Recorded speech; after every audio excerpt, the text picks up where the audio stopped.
Welcome back. It's Smoking and Toasting. It is program number 162, and we are proud to be brought to you by B&B Butchers and Restaurant, 1814 Washington Ave in Houston, and in the shops at Clear Fork in Fort Worth. Ian, I saw you. Are you checking out the show notes? Yeah. Yeah. Brian, Wiki Brian, one of our favorite regulars that does comments on here, mentioned, he goes, Jack could get my wife to drink Bushmills. She's a sucker for the accent.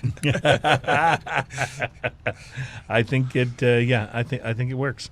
Beers with distinct possibilities, beers with distinct personalities, is how this one is described. And Ian, tell me again how you pronounce that, because that's. It's Kuhnhenn, so Kuhnen is what I would say. We tried to contact them actually earlier today, and we're unsuccessful. So yeah, I usually send out an email to the distilleries just saying, or to the breweries just saying, hey, we're going to try your product, so check it out, and if you like what we say about it, share it, post it. There is no way on their website to email them. Yeah, I could not find it at all. They kept running me around in a circle. You can have them text you with information and all kinds of other stuff. But you can't. There's not a contact us. I scrolled to the bottom of the page. Sometimes you find there was no way to find it there. This looks really. This is. It's not an interesting can. It's kind of a friendly color, I guess. Yeah. Of red. 1998 White Devil, made with Michigan raw wheat and Pilsner malt. This ale is golden color and has a distinct fruity aroma. Spices in the finish include sweet orange peel and coriander. Says serve at 38 to 42 degrees Fahrenheit or 3 to 6 degrees Celsius. So I think it's time to try it. If you want to pop her open there, we'll do that. Well, if you're going to force my hand, we'll sir. finish out with the Bushmill. So, that was working. That was working big time. So while he's pouring that, I wanted to ask you, Jack, you brought in some currency, and what I was a little surprised by that. What is that about? So basically, up the north coast of Ireland, we use a different style of currency. Mm-hmm. And one of our banks that we have up on the north coast of Ireland decided to do something pretty special for us. So what I brought along today was one of our old £5 notes, one of our new £5 notes, and one of our new £10 notes. Okay. Now, one thing I love explaining is on the back of your American dollar, well, particularly your $20 bill, you've got the White House. Yes. The White House is probably one of the most recognizable buildings anywhere in the world. Sure. One of the most powerful landmarks anywhere in the world, and one of the most powerful symbols within the United States. Mm-hmm. Now, what our national bank decided to do is, because we were 411 years old, and that birthday is on the 20th of April, 1608, well, I'll let you confirm exactly what is printed. Oh, so it's the old Bushmill's distillery right on the back of every one of these notes. Every single one of our notes. Show that to the calendar. That's now great. That is something awesome. Yeah, you gotta love that. Put that right there in front of the camera. See if I can get it. I think that Americans are maybe a little too prudish to go with that. Like we would never have put a distillery on our currency, because there'd have been too many that would have had issue with that. Like we were promoting, drinking. Like that Nick Jonas guy that promotes cigar smoking. Can you believe that? Yeah, it's that kind of a thing. So I think we're too prudish to have to done listen to a couple of our episodes to understand why we're talking about that. Yeah, why are they talking about Nick Jonas? Everything just like the universe just spun on its axis. But anyway, we are. I think we're too prudish for that. I love that the Irish are not. They just go for it. They just go for it. So Ian, tell me what you're getting on the nose of this. This smells exactly like it's described. Yeah. It smells like the White coriander ale is with coriander really, and spices, really big in this. And coriander is a funny thing in beer, because sometimes I like it, sometimes I don't. I don't know if it's a mood thing for me, or if it's this beer or that beer thing for me. This, I'd be interested to see what you say. I have a thought to share. Yeah, I'm on the fence. I don't know if I like it. I like what it does. I like there's a banana thing on the end of this that's really happening. And it's got so much baking spice on my palate that it's almost like actually biting into a piece of bread, like a piece of, heavily floured bread, or like an Irish. Yeah, it's definitely bready. Bread, you know what I'm talking about? Yeah. What do you call the Irish bread? Are you talking about soda bread? Yes. That's what I'm talking about. Yes, it reminds me a bit of that. Just very floury and baking spice heavy, but I don't. There's dislike it. there's kind of a coriander weird funk at the beginning of the flavor on this that I'm not sure that I jive with, but I like everything that happens after that. Yes, including some almost like citrusy fruit at the very end is what I'm getting, which that surprises me a lot. This is very banana bomb to me. Jack, what do you think of this? How does this strike your Irish palate? For me, like coriander definitely on the front, so it's almost as if you're in a kitchen. Yeah. Then for me, it's just complete banana bread for about 3, 4, 5 seconds, and then it's weird that citrus note, but now it's a ripe citrus. It's not that bitter citrus. Just at the back, but then Almost an overripe kind of, not in a bad way. Yeah, just slightly, yeah. But then I'm getting a lot of chewiness though. Like even though I put the beard on, I'm still salivating, still chewing. It's an interesting beer. Well, I've never had an imperial white ale before. This is a first because usually white ales are much lighter and much much more on the you think of a Blue Moon type consistency to what you're expecting from a white. Or like I think of a great example of white is the White Buffalo from Great White Buffalo from Buffalo. I'm what am I thinking blanking of? on it. Buffalo Bayou. From Buffalo Bayou, thank you. Yeah. I mean, their white is just spectacular, and but that's kind of what I think of. This is much different from that. I think devil is a good thing in the name because, like, as much as I'm not entirely sure that I like the beginning of this palate on this, it's sitting on your shoulder. I can't stop drinking it. It's sitting on your shoulder, going, "Try more, try more." Like it's a little weird. It's like that. It's like I don't know. It's a funky flavor that I'm not entirely sure I like, but I keep drinking it. And like I feel strongly there's more in there than what we've even described. I think it's you're like right. We've hit the skin, but we know there's more underneath there. It's like you're trying to figure out what else is there. It's like when you get a really great dish from a chef and you're trying to deconstruct it in your brain and in your taste buds and try to figure out what is in this. I agree. I'm going to go on the record saying I like it, but I like it because of what it does after the first blush. Yeah. But I like that enough that I'm going to say I like it.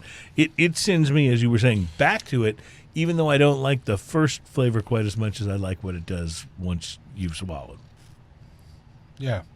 For me, this is a beer I'd definitely go for. If I could get a tasting board, if I only had to commit to about 4 ounces, this is definitely a beer I'd definitely be interested in. Committing to a full pour, I think might be a little bit too much for me. But on the tasting side, phenomenal. Yeah, so I like a lot of things about this beer that aren't necessarily the beer. I love the conversation that this beer creates. Like that to me, and that's a beautiful, beautiful thing about a beer that can create this much conversation just about it. I think that's an amazing thing. I'm not really keen on the initial flavors, but I'm not a big fan of coriander in beer in the first place. So, so you could take that as here or there. I'm not a huge fan of it. I like the banana bread side of this. I'm willing to bet that if you sat down with some beer bread or something like that and a lot of butter, this would be a pretty amazing thing on the side with it. I think that in the right situation, this could be a really, really amazing complement to food. I don't think a cigar would go with this at all. No, I don't think so. I think that would be a travesty. I kind of like the beer because, like I said, as much as I'm like, I'm not sure I like it, I keep drinking it. I can't stop drinking it. So I almost wonder, as we go now back to the Bushmills, the 16 and the 21, do you feel like we should do a palate cleanse before we get there? You think? Yeah, we're all right? I think that might be a smart idea. All right, so. I don't know what you have, Ian. If you have something over there, I have a Shiner here. That's I have a. I'll do Shiner as well. Shiner's a great palate cleanse. So, we can. Do you want? I have some of this Guten Tag left, if you'd like. Here, don't worry. I've got the water here. You got water. I was well ahead of you. Right. I mean, there's water in beer, right? Oh well, yeah. That's what I keep saying. Drink more water. I'm like, I am. I've had 2 Heinekens now. I just like it flavored with a little alcohol. I haven't had Heineken. Sorry. All right, let's jump into. Did you say Heineken? Yes. I was trying to see if you were still with me over there. So we're going to jump into the Bushmills Single Malt 16, and this is obviously for a whiskey to be labeled as 16 means the the youngest whiskey in this is 16 years old. So that's been resting for a while. And remember, that's minimum. Right. Like, we're using older whiskey than this. Because, again, to balance out flavor, to balance out that consistency, well, we have to use older whiskey to get it right. So everything inside this, it's what we call a 3-wood whiskey. So it's a minimum 16 years inside bourbon. At the same time, we've got whiskey for a minimum 16 years inside sherry. So probably, like, visually, this helps explain. So this is the sherry cask. Yeah, This is the bourbon barrel. Yeah. Now, you can see the difference. The bourbon barrel is heavily charred. The sherry cask is not. It's toasted. But then we take these two 16-year-old whiskies together. We marry them. Remember, marriage is bringing together two of the same style of whiskey. Right. Two of the same single malts. And then what we do, see that beautiful little pink piece of wood over there? This one here? Yep. This is the port wine pipe that we use to finish it. Now, we finish it for at least 6 months. So again, the viewers can definitely just see just that color change. And for those of you just listening, Josh, it's pink. Yeah, it's distinctive. It's not subtle. So this gives us the sort of richness of flavor that you're going for in this particular. See, I can see. I don't know if you were supposed to say or not, but I can see in your face this is your favorite. This is my favorite. Like, whenever I was told I was able to go onto a show where cigars are being talked about and fine whiskies and good beer, well, this is what a pain for a day, right? I know. What a pain for today, like today. So, all right, look at the color change. Yeah, the color on that is just amazing. Remember, it's Here, not, I'll hold one up. But even if you hold the 10 up as a comparison, you can just see. Yeah, the color change is just so that's not beautiful. That's not because of age. That's because of that port wine pipe finish. Port wine. So, again, we'll let you kick off with the honors. Such a great sound. Such a great sound. Oh, you got it over there. Okay, cool. Yep. All right. So the 16, no, that's going to be complex. Remember, with a bourbon barrel, you're going to get your caramelization. With a sherry cask, you're going to get your dried fruit, your nuttiness. With a port, you're going to get a little bit of a berry jam almost.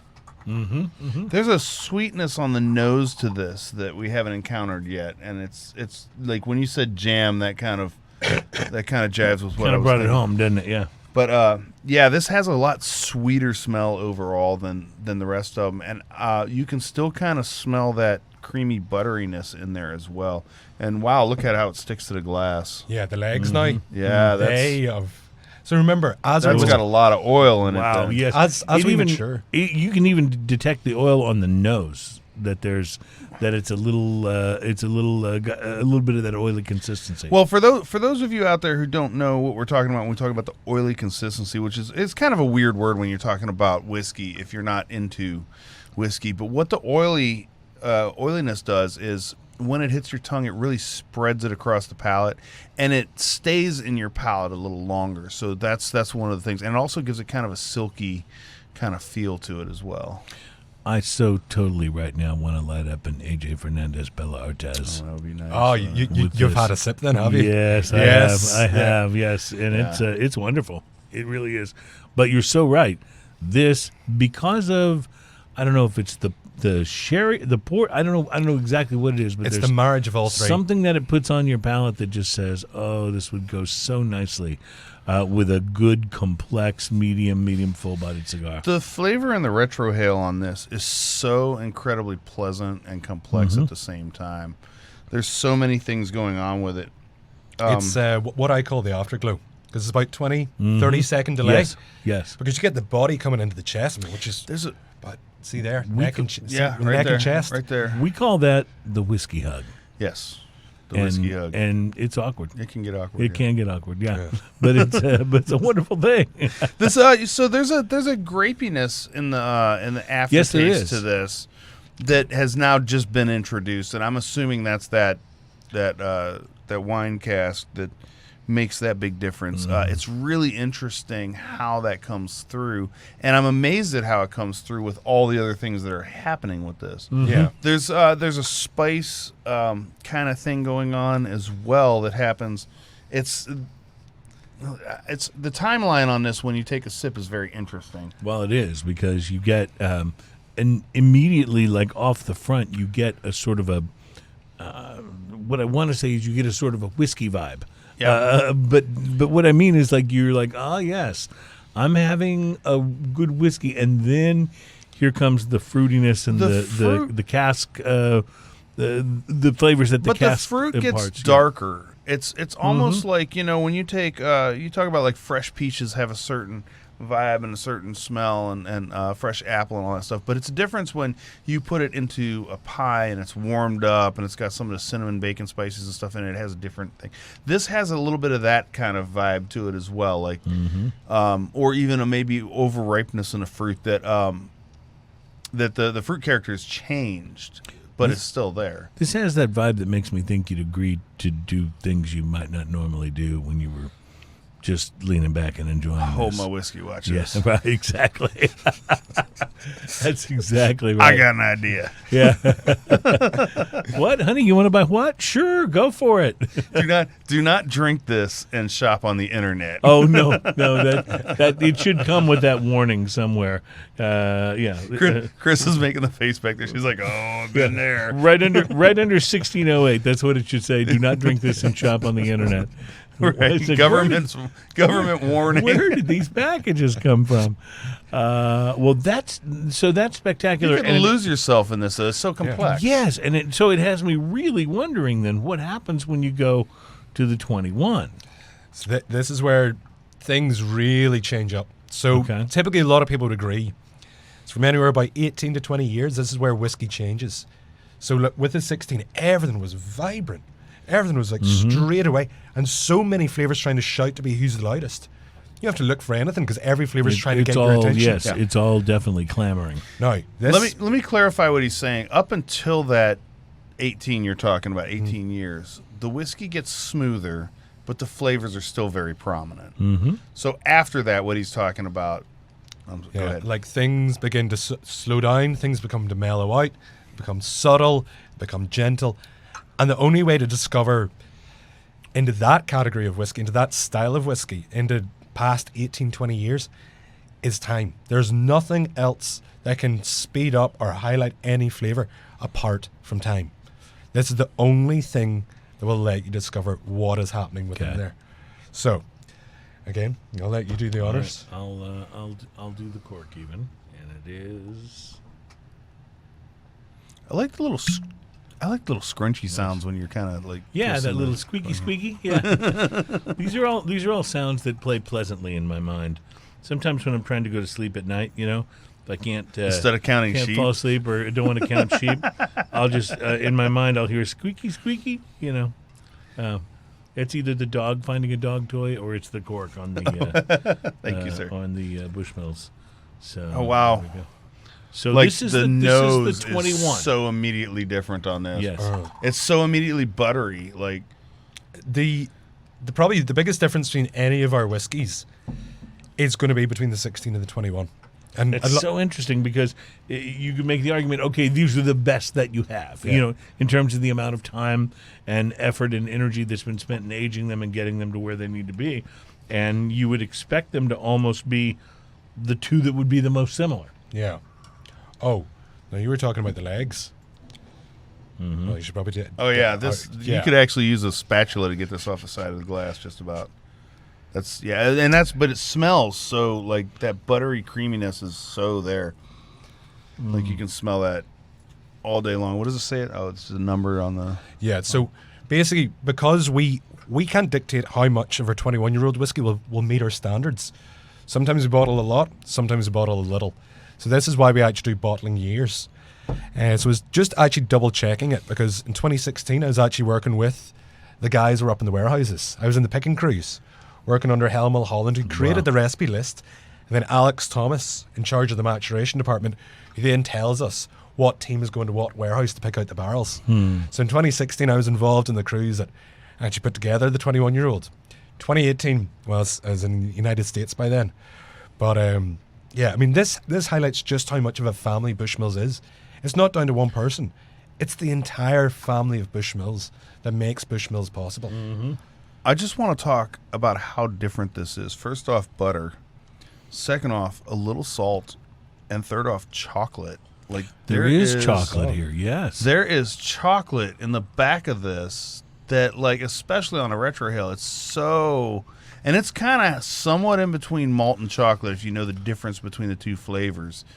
And it is so prevalent, and this is so delicate and delicious. Like this, if you've ever had like a really, really well done chocolate mousse versus, you know, a crappy, like I just got it out of the freezer section chocolate mousse, this is that top end of like that kind of creamy smooth. I think that's a great way to say yeah. it. It's kind of like the difference between, you know, whipping cream and the whipped cream and the you know. I was not expecting the chocolate to come through like No. that. That's huge. And a bigger one. See, as soon as you take a little sip, let it just work its way down normally. But after it does, take a deep breath of air, and suddenly those subtle flavors become a lot more vibrant, and the tip of your tongue even starts to tingle. I just want to mention to those who are, you know, still with us here in the final segment of the show today, what Jack is describing here is exactly the right way to experience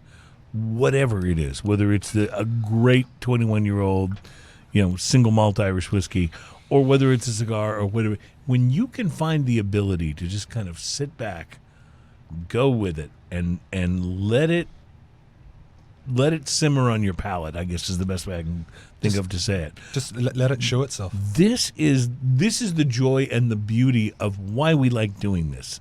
It's not about just drinking.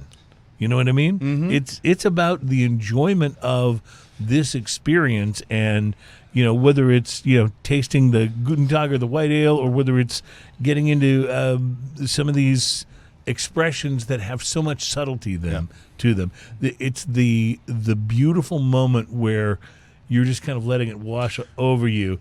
That's why we do this. You know? What is the price point on that 21? So I believe in the state of Texas, it's just over $200. Okay. But don't be afraid to go around the little mom and pop stores as well. Yeah. What about the 16? 16's about $90. Okay. I want to point something out. At that $200, this 21-year-old is not only a bottle that you could have on your shelf and brag about, but that seems an outlandish price for a whiskey for some people. But this, like, I'm still... Yeah, I didn't have a lot to begin with, and I'm still tasting my first few sips right now. You're not going to knock this back quickly. I'm still experiencing this. So I've got an even bigger thing to bring out of the cards. This scored the exact same points as Pappy Van Winkle 15. Wow, this is so complex and beautiful. And I imagine this, like, this sounds crazy, but I would love to have a side of a great vanilla ice cream with this. Oh, yes. Like, not pour one over the other or anything like that, but if you just finished a vanilla ice cream, and maybe with some pecans, like those kind of things, and then this to finish it off, oh man, like amazing. Whenever we did a tasting in New York City, and we actually got one of the chocolatiers within the city to actually commission a little bit of mint and orange infused high percentage dark chocolate cocoa. Yeah. And what we did is that we just crumbled it up in little bites. So some were more minty, some were more orange. So you didn't know what you were getting. So every single one you were biting into, sometimes one flavor stood out more than the other. Because see if you go back to nosing it. Well, it's fun to play with the palate like that. Yeah. But I mean, the orange, it's not distinctive, but once you recognize the orange, and what I mean by that, it's orange peel. You know, whenever you peel the zest, an orange, airborne zestiness. It's faint, but it's there. And look, we're doing the exact same. And I think if anyone's watching, we'll see the body language straight away between all three of us. Oh, this has radically changed. Oh yeah, I'm so chilled out here. I'm like, man, just let's just take the rest of the afternoon. You know what I mean? You want to speak more slowly. Oh, yeah. It leaves such an interesting, like, you know, when you use a chapstick or something on your lips that leaves a little bit of that minty kind of coolness on your lips. It leaves a little bit of that on your lips as well, which is really interesting. Do you also notice every sip you take, you recognize something different? This is so complex and so fun. Like, this is, as crazy as it sounds, this is one of the most fun whiskeys I think I've tried because there's so many different things happening on it. And yet, as much as I love it, I almost find myself being drawn back to the 16. Yeah. See, this is 16. This is where, until I tried this, I would have said the 16 is my absolute favorite. I'd have to go back to 16, but I destroyed mine, so we'll do that. We'll do that after the show. I'm sure we could I have a always. feeling I know where you may be able to It's get going some to be more. a post-show experiment. Well, Jack, tell me why, and I'm going to ask this question carefully because I mean absolutely no offense in any way when I ask this. Why isn't Bushmills a more widely loved, respected name? Like when you start talking whiskey among whiskey connoisseurs, you're not as likely to hear them bring up Bushmills. And based on what we've tasted today, they should be. And do you know what it is? We've been forgotten about. Is because you've been here for so long? over familiar? Yeah. And in recent years we followed a very strict style of whiskey expressions. Now we've recently just started to flex our muscles, let our wings fly. I mean, in the distillery, we've got a distillery exclusive where we've got a whiskey finished inside acacia wood, which is 47% non-chill filtered. We've got Caribbean rum cask available in the airport duty free. Love that. Oh man. We've got, and we've also been teasing a lot of people with cask samples lately. With whether it's crystal malts, whether it's wine, whether it's coin. There's little hints. We're just teasing everyone because big things are happening with Bushmills right now. I love it. And remember, I worked there for 7 years. I've been in America now for 2 years. Now, you can't fake this smile whenever I'm telling you. If you like Bushmills now, we're only just starting. Well, I would really encourage anyone who thinks of it as like an old brand that's not as interesting, that's not as complex. You really need to rethink that perception based on what we've tasted here today. How long have these expressions been available? Now, you talked about the 4-year, the red, that was a reasonably new expression. Yeah. So that's been 2016. Okay. Original's been 1888. Obviously, right? 2016, 1888, just a couple Yeah, of years. There's a couple years Yeah, difference, years right? difference. Yeah. It's then 1898. From the Black Bush. Yeah. The 10-year as we see it today, we've had the 10-year for over 100 years. Okay. Right. But the 10 years we see it today is from 1981. Okay. This only appeared in the market in 1997. So the 2001. 16 is really pretty new, and then the Bushmills 21 rare is very new. But remember, that took us decades upon decades to find out, why did we do a 6-month finish? Why did we do a 16-year not when most people do a 15-year or an 18-year? We did 16 because that suited Bushmills. I can't imagine the patience that it takes to work man. on You're that. so right. Yeah, you're so right. We've had master distillers and master blenders where their initial work, they unfortunately passed away before they seen what their initial work was like. Right. And this is what I mean. Bushmills is different to any other brand because we learn things from our predecessor, and we have to admit and we have to be prepared that our work that we're doing now, we'll never see the fruits of our labor. Wow. And this that's is so the thing. interesting. This is why we lasted 411 years. Well, I have to tell you, your newest expressions are. I've had the Black Bush before, and I think it's a great whiskey. I've never had the 10, the red, the 16, or the 21.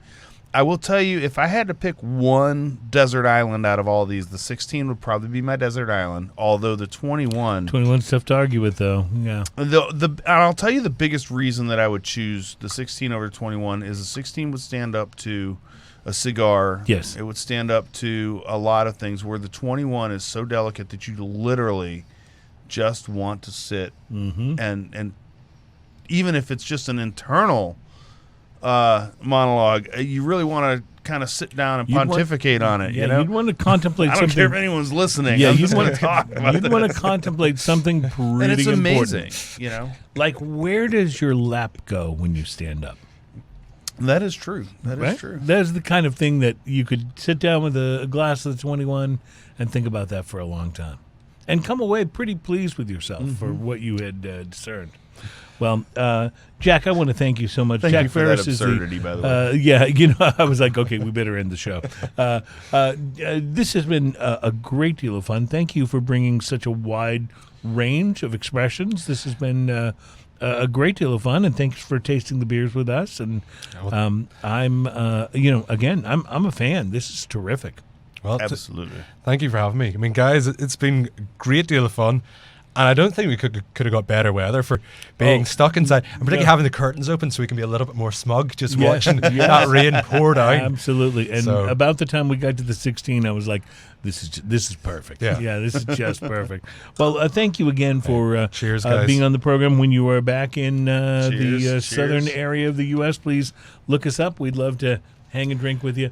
Thank you, everyone, for checking out the show, number 162. On our next program, 163, we will welcome back show favorite, friend of the program, Mark Burrell. Mark was supposed to, well, it certainly wasn't his fault. The last time we had Mark derailed on, him. Yeah, we were on at the Rainbow Lodge, and Mark was supposed to bring us some suggestions for wine for the holidays. And then we started drinking Treaty Oak, and yeah, we derailed the whole thing. We derailed the whole thing. And he was so graceful and awesome. He is. He's like the consummate host. So we will have Mark back in the studio next week with us, and we'll be talking about wine for your holiday parties. So I think this is important. We don't do a lot of wine shows here, but I think it'll be important to allow Mark to show us what we need to know, to preach to us a little bit about wine for the holidays. Because if you're doing a holiday party, you got to be able to buy the right wine. And don't forget, if you miss part of the show or all of it, you can see us on YouTube. You can listen to us on any of the podcast mediums. That's right. If you're on YouTube, though, make sure you hit the like button. Make sure you hit the share button. Make sure you hit the little bell to let you know when we post new content. Absolutely. If you've seen it before, watch it again. And last but not least, if you're stocking up for your holiday parties, buy some Red Bush, because that's what you're going to want to pour for your friends at the party, and then buy some 16 because that's what you're going to want to have after the friends have gone and you're sitting alone and doing that. And my wife and I do this. I know your wife and you must do it as well. That thing at the end of the party where you go, all right, let's get something to drink and sit and talk about what happened at the party. Yeah, that's the best. The party, the cool down. The cool down. Right. I'll take it. Have a great week, my friends. Thank you all for being a part of Smoking and Toasting. Thank you especially to those of you who came out for the Whiskey Sniff. Have a wonderful week, and we'll see you next Thursday. Cheers. Cheers.